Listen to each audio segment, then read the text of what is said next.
Historic downtown Ossining, rediscovering the heart of our village. Ossining, New York is a diverse, welcoming village with spectacular views of the Hudson River, award-winning schools, and one very famous prison. Chartered in 1813, Ossining is the oldest incorporated village in Westchester County. Driving down Main Street through our downtown, you see many well-preserved 19th century buildings lining the north side of the street. What you may not know is that at one time, the other side of the street was equally impressive. By the 1970s, Main Street Ossining, like a lot of downtowns, had fallen on hard times. At the time, the federal government believed that issues of poverty and decay were best solved by destroying and replacing so-called blighted neighborhoods. This philosophy was called urban renewal, and it tore the heart out of our village. Urban renewal, along with the subsequent straightening and widening of Route 9, leveled Church Street, several blocks of Spring Street, and a stretch of North Highland known as the Hollow. While loss should never be graded on a sliding scale, probably the most painful demolition occurred at the intersection of Spring and Main Streets, once known as Five Corners. Despite promises to rebuild, the corners of Spring and Main have remained parking lots for decades.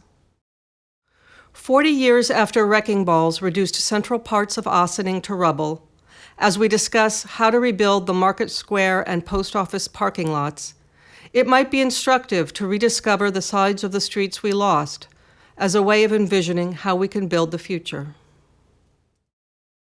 Our story begins in 1904 with the annual Firemen's Parade down Main Street. The entire village turned out to watch. As you can see from the banner, it was an election year. Incumbent Theodore Roosevelt and Senator Charles Fairbanks were running on the Republican presidential ticket. The rest is history. As with many old downtowns, the early years of the 20th century were a golden age for Ossining. The village, from the river uphill and eastward, was bustling and busy, peopled with hard-working men and women, those with deep local roots and immigrants alike, riding the tiger's tail of the new American century. On the waterfront, the Brandreth Pill Factory produced one of the most popular patent medicines in the world. Founded in the 1830s by an English immigrant named Benjamin Brandreth, the pill factory was one of the economic engines that powered Ossining's early prosperity and an incubator of American ingenuity. In the mid-19th century, Italian and Irish immigrants came to build our aqueducts and dams and settled here and raised families. Dating to 1853, St. Augustine's Catholic Church was their North Star. In the early 20th century, many African Americans traveled north, leaving the Jim Crow South for a life with more justice and fewer limits. They established a large, close-knit community here in Ossining. After the electric age arrived in the late 1880s, trolley cars clanged and chugged up and down our hills until 1926. They ferried passengers up from the train depot all the way to Camp Woods and along Spring Street to and from Sparta Hill, sometimes reaching speeds of 50 miles per hour on the flats. Impressive buildings went up all along Main Street. They were designed in the Italianate style popular in the late 19th century, with complex cornices and fancy finials and thriving stores on every floor. The intersection at the heart of downtown would come to be known as Five Corners, and by 1880, each of those corners boasted a new brick building. There was the Barlow Block, owned by brothers who had started a successful hardware business in 1844. The main post office stood on this corner. In 1903, the Barlow Building that fronts Main Street became the Ossining National Bank. It got a grand new facade 5 years later. There was the Olive Opera House at the corner of Brandreth and Central, and the curving Leander Fisher Building, later known as the Hart Building. Hart's Drug Store had an extravagant soda fountain. These three buildings still stand, and they're looking pretty good. The intersection of Spring and Main had its own statement buildings. On the southwest corner stood the imposing Fauché Brothers Dry Goods, while on the southeast corner stood the Vance Building. Not much is known about the Vance family, but old maps tell us that before the Civil War, Vance's Hotel had occupied the southeast corner of Spring and Main. You can see a grocery store and the original First Baptist Church at the top of the street, at the time a humble frame building. The five corners began taking shape quite early. This 1820 map shows the intersection of Spring and Main Streets with buildings already occupying these corners. By the Civil War, Sing Sing, as the village was first called, was well along in its evolution from a waterfront settlement to a thriving Hudson River community. In 1901, the village changed its name to Ossining to separate itself from the prison on its shores, which was already 75 years old. In the 1870s, a series of devastating fires destroyed many of the older frame buildings on Main Street. In their place rose a new and grander Sing Sing, built of brick, mortar, and ego. The Five Corners rose, as did such local icons as the Keenan Building. Comparisons with Manhattan were commonplace. In 1874, the Democratic Register, one of two local newspapers, wrote that Sing Sing's storefronts have taken on a metropolitan aspect that can fairly compare with similar ones in the city. And when the new buildings were finished, the menfolk would stand in front of them and have their pictures taken. The great blizzard of 1888 paralyzed the Northeast with several feet of snow. This photograph, taken from high up in the First Baptist Church, shows the almost magical quality of the Italianate architecture, of a style and density almost unequaled in the lower Hudson Valley.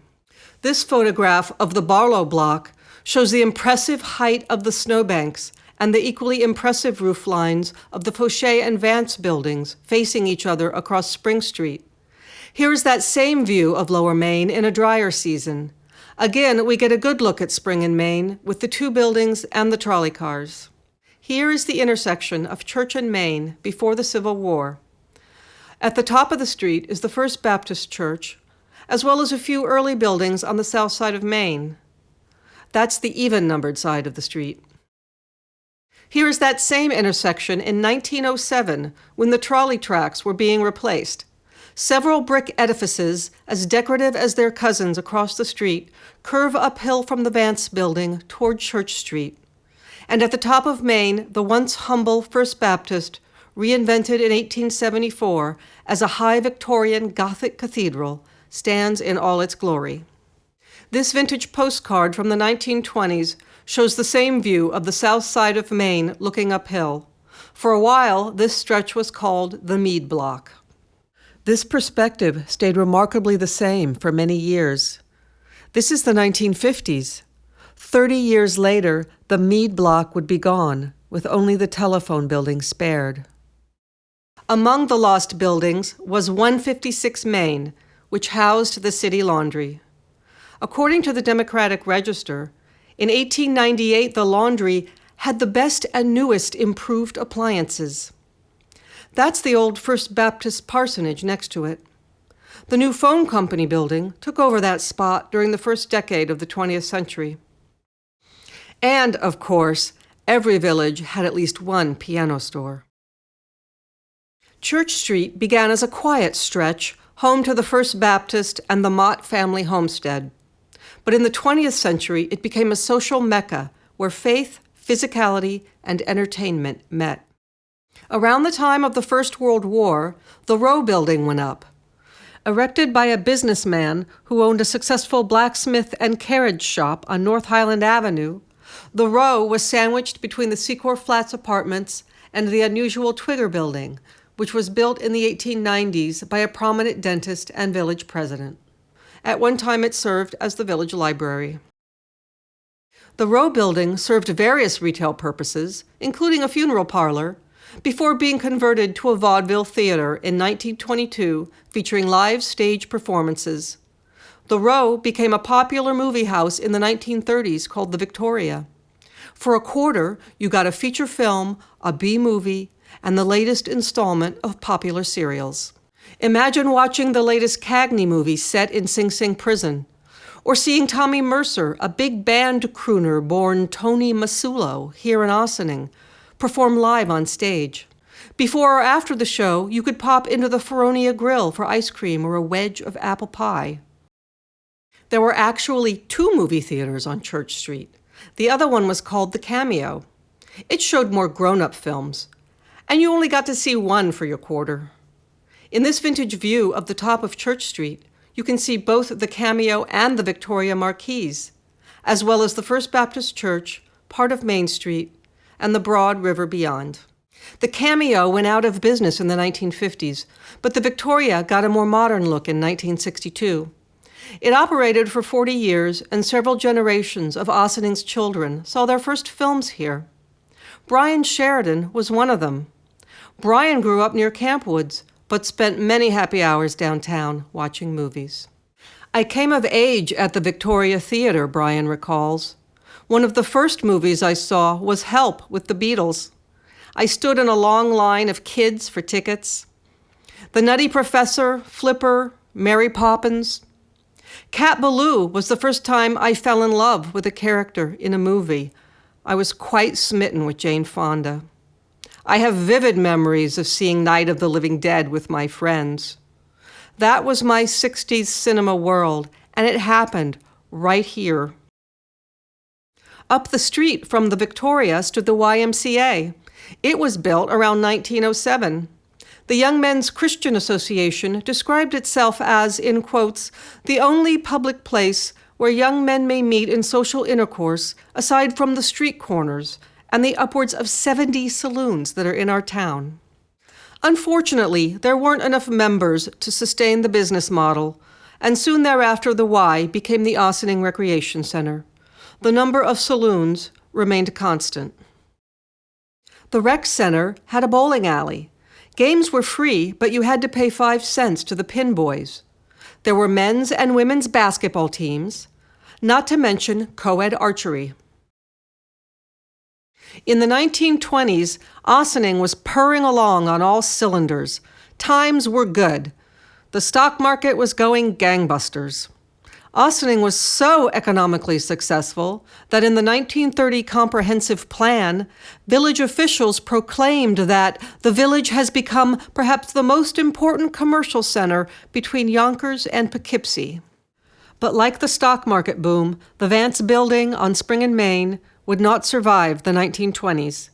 The sign on the side reads, "This entire building to be demolished for a modern store office building by May 1, 1929, Starling Realty Corporation." The Art Deco Starling Building was completed on the cusp of the Great Depression, which brought the economy to a grinding halt. But downtown life went on. Kipps Pharmacy moved to Main Street, and Ankerson's, a luncheonette and drugstore, took the anchor position in the new storefront. It quickly became known as Ankerson's Corner. Now 86, Elizabeth Williams was born in the Ossining Hospital and lived on Broad Avenue. Downtown was a busy place back then, she recalls. There was a bait store, a Safeway food store, a little thrift shop, Woolworth's, Rothman's, a liquor store, a cut-rate drugstore, and Hilliker's department store. The busiest part was the corner of Main and Spring. All the high school kids used to go to Ankerson's or across the street to Kipps, which had a soda fountain. You could still see the trolley tracks back then. Ossining was a nice place to grow up. Longtime residents like Elizabeth wax rhapsodic about the shopping downtown. Main Street was a stretch of glittering storefronts, bustling sidewalks, and midnight madness sales, when the streets would be jammed with people and you always saw someone you knew. You could get most anything on Main Street, from goldfish to eyeglasses. You could get your honeymoon trousseau at Hilliker's, the upscale department store where money and order slips flew around in cool pneumatic tubes along the ceiling. You could get a new suit at Falk's, a clothing store owned by the parents of actor Peter Falk, most famous for his role as TV's Columbo. Peter lived on Prospect Avenue and attended Ossining High School, where he was class president and a member of the drama club. Here he is on his senior trip to Rye Playland, surrounded by girls. You could wrap up your shopping trip to Main Street with lunch at the Woolworth's counter, sitting alongside the high school students who frequented the place. You could get new saddle shoes or Keds at any number of stores, including Rabin's Bootery in the old Fauché building. At some point, Fauché was renamed the Golden Building, until finally the name was removed altogether. You could get gas on Main Street, too, but that was lower down, between Spring and State. There were 2 gas stations on the southern side of that block, a Texaco at the corner of State and a Richfield a bit up the block. That's the steeple of St. Paul's Episcopal in the background, before a heavy wind blew it over in the 1950s. Now the church is Calvary Baptist, and the post office occupies this lot. Lower Main also had a hotel. Originally erected in 1909, the Acker building was converted to the Hotel Ossining in 1948. Its new Colony Lounge and bar was no doubt a popular night spot. It's said that the tall buildings on the south side threw long shadows across the street, and that when the river wind came up Lower Main, it roared through that canyon like a freight train. Though less glamorous than Main Street, Spring Street was a stalwart supporting character in downtown village life. It was mostly residential until you got a few blocks from Main, where it became a lively mix of small eateries and delis, mom and pop businesses, and even industry. Cambridge Instruments made gadgets for medical use. It's now the Orchid condominiums. Spring Street was the flat part of the parade route, a place to spend your hard-earned paycheck on gasoline and groceries. You could get everything from a can of paint to a new TV set to a pepperoni slice at the Half Moon restaurant. You could also get surgery. The Ossining Hospital stood on Spring Street, providing local health care until it was shut down in the 1950s with the arrival of Phelps. Kendall Buchanan's ancestors came up from North Carolina early in the 20th century. His great-grandfather, John Watson Chirac, helped found the full gospel Tabernacle Church on Brandreth Street. Kendall remembers how the south side of Lower Main and the west side of Spring Street were part of a lively black culture. In the 60s, Ossining was full of black establishments, he recalls. Most of the bars downtown were black bars: Central's, 105, Buchanan's, the Sportsman's Club. The Orchid Lounge on Spring Street was huge. The top R&B acts performed there. John Cheever writes about going into the Orchid.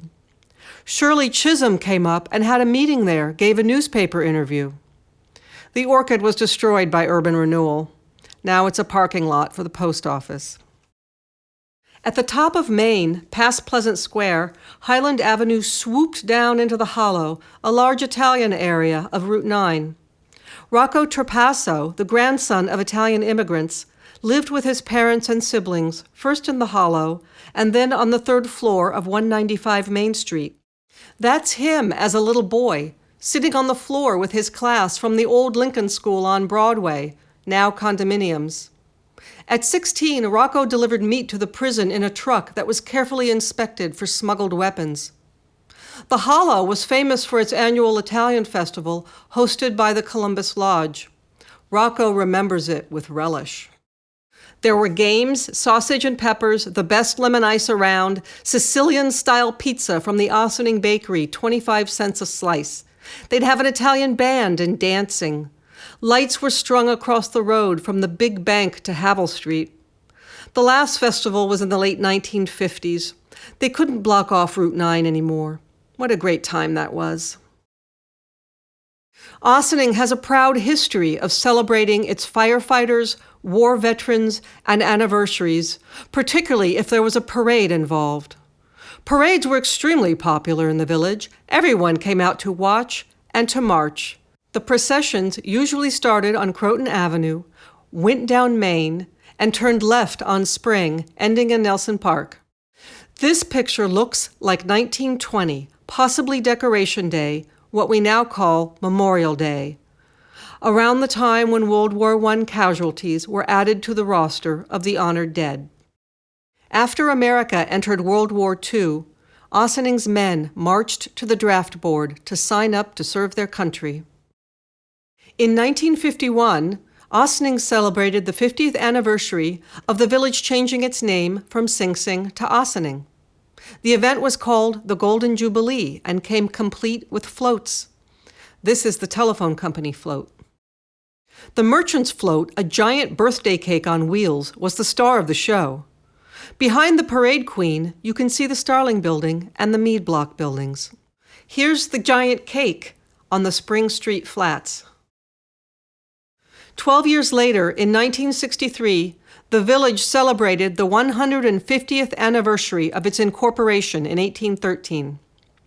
The committee planned a full week of festivities, including a grand parade through the streets.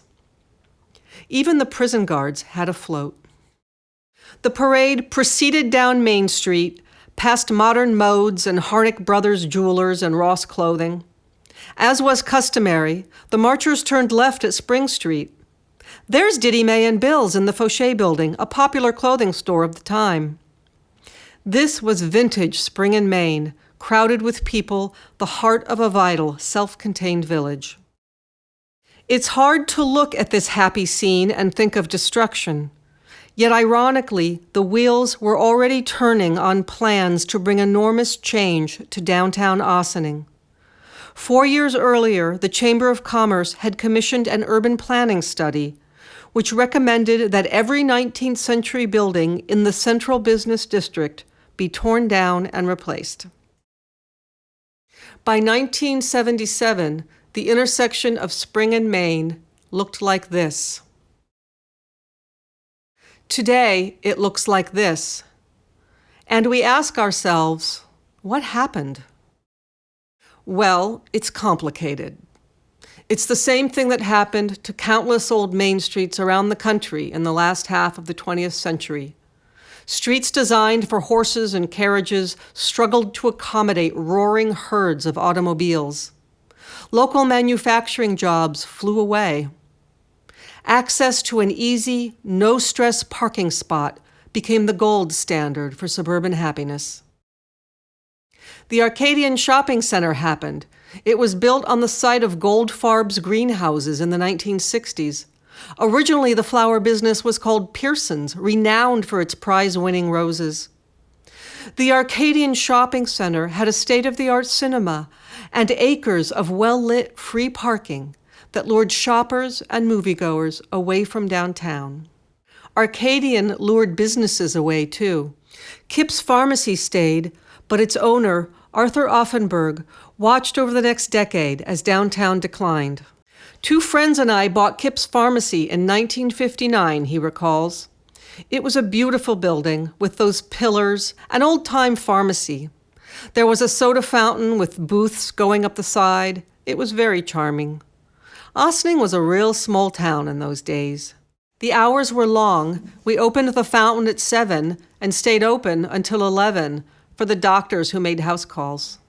Once the discount stores and shopping centers opened, I knew we were in trouble. We opened a second store in the Arcadian, and it did very well. But Main Street got beaten down to the point where it wasn't successful anymore. And increasingly, poverty happened. Those large, many-roomed brick buildings on the 5 corners, as well as the Hotel Ossining, became apartments for a growing population of residents on public assistance. By the late 1960s, downtown Ossining was looking tired and run down, a great beauty past its prime. Sections of North Highland were a mess. Antique structures like this old carriage factory had become fire hazards. Main Street USA, Ossining, needed help. Help arrived, it was hoped, in the form of urban renewal. An offshoot of Truman's Housing Act of 1949, the federal program provided funding to cities to clear so-called blighted areas. The promise of urban renewal was that new, modern, safer buildings would take their place. For years, the village struggled to come up with a viable redevelopment vision. A 1969 plan suggested the village hitch its star to the proposed Hudson River Expressway, a Rockefeller-backed thruway that would run along the banks of the river and then cut up through Ossining to Route 9, thus serving as the, in quotes, catalyst to bring about needed change to older parts of the village. That road led nowhere. The only stretch ever completed was the widening of Route 9 between Ossining and Croton. And did you hear the one where Spring Street is transformed into an outdoor pedestrian mall? This map shows the boundaries of the Central Renewal area, as it was called. Basically, every building within these boundaries was in the crosshairs. It took 2 decades, miles of red tape, reams of shifting federal and state requirements, and 5 village mayors before the first building fell in Ossining. It was the beloved Victoria Theater in 1972.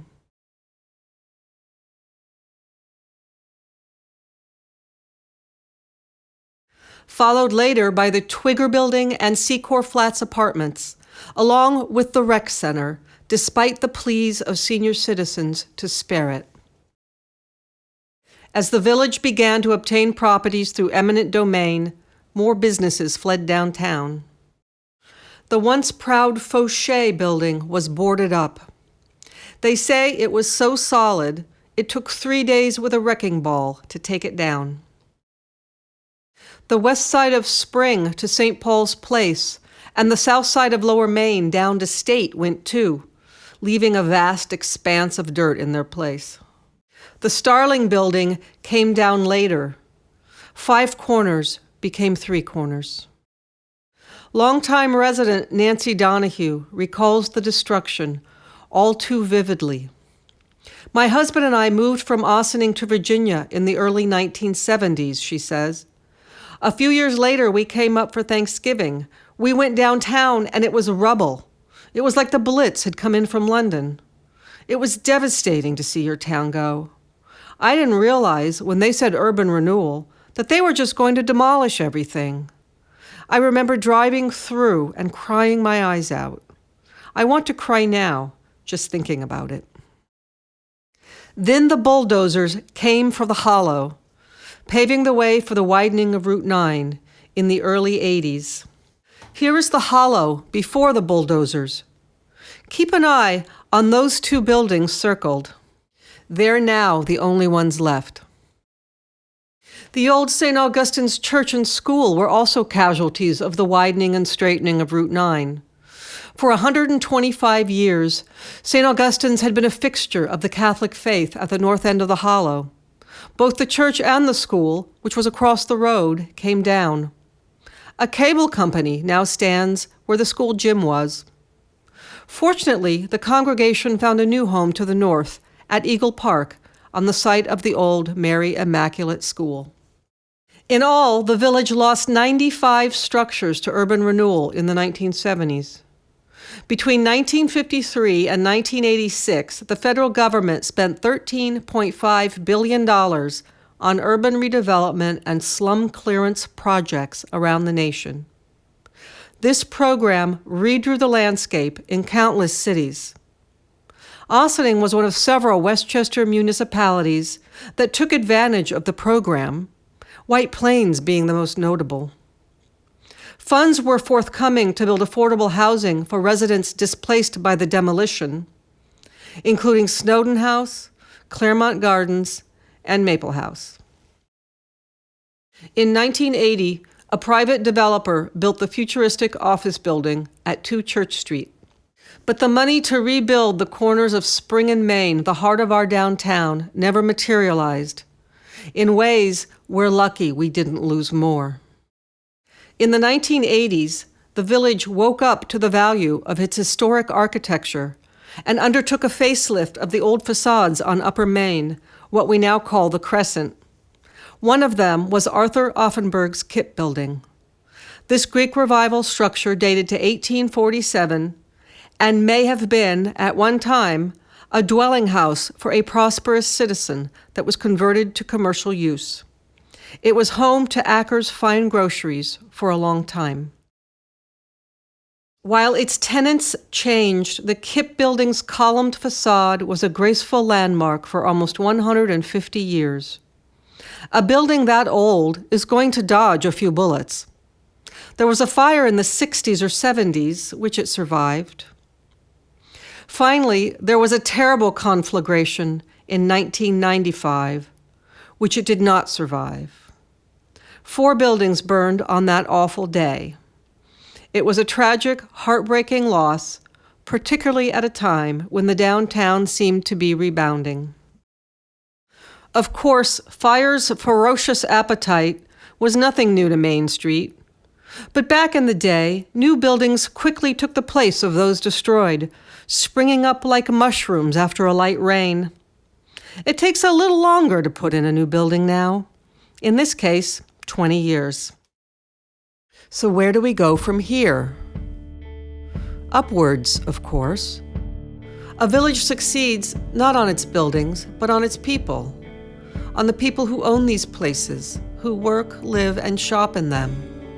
A village is defined by its public spaces, its diversity, and its shared experiences that create lasting memories. We can turn the corner to a busier, more vital downtown. We can turn community spirit into community action, restoring the heart of our village in ways that speak to 21st century needs and uses. We've come so far already. And while we can't get our old buildings back, we can remember and reimagine them. We can make the heart of our village beat strongly again.